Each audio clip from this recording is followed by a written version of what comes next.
Today's project, and it's got to be done all in one day, is to drop the transfer case, and we're going to drop it 1 inch. And how we're going to do that, we're going to be able to reuse the hardware. We're going to take these spacers out, and then we're going to take some angle iron, and we're going to box it so that we got some angle iron spacers that drop the transfer case 1 inch. Now this is factory installation setup. You want to leave it like this or none at all or whatever. There's some that the spacers are on top of this bracket, and that's not right. What happens is it puts pressure right here on the frame. And what we're going to do with the whole box is to evenly distribute the pressure all the way across. So it only needs to be as long as this contact space is.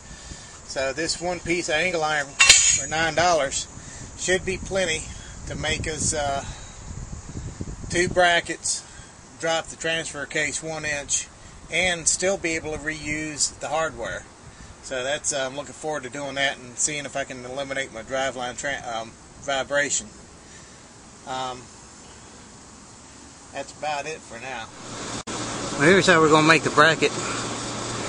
I'm going to square it like that, weld it up all the way solid, and then I'm going to cut the sections that I need for the bracket.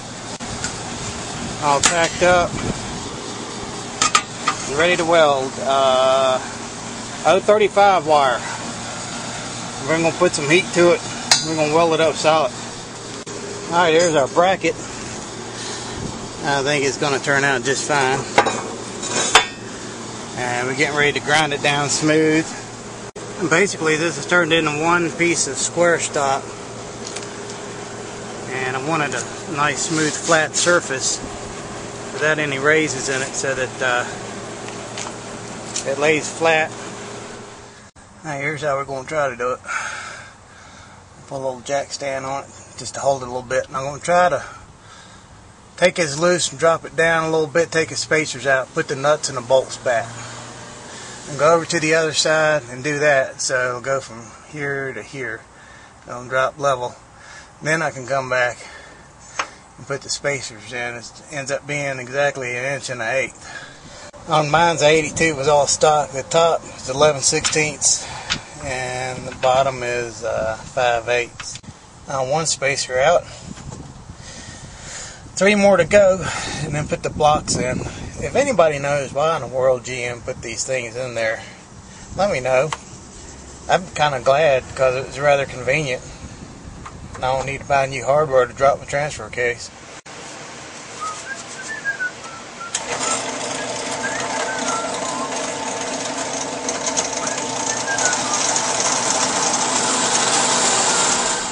I got one in and one to go.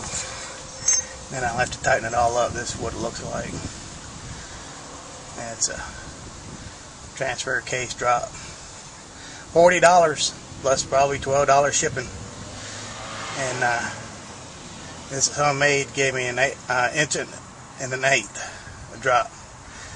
And we'll get that on there, and then I'll take it for a road test and see if the vibration's gotten any better. Now there it is.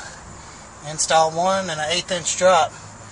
And I don't know how to explain it, but when you look all the way back here at the tail shaft, let me move my hand. The tail shaft dropped about 2 inches. So it did change the geometry on the driveline. We're all done.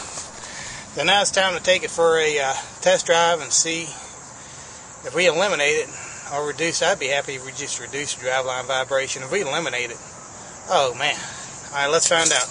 Alright, I'm in War Wagon, and I tell you what, about 99% of the driveline vibration is gone. I'm totally impressed.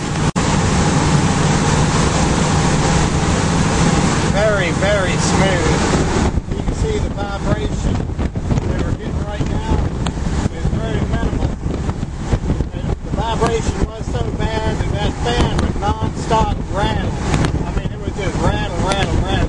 Well, right now we're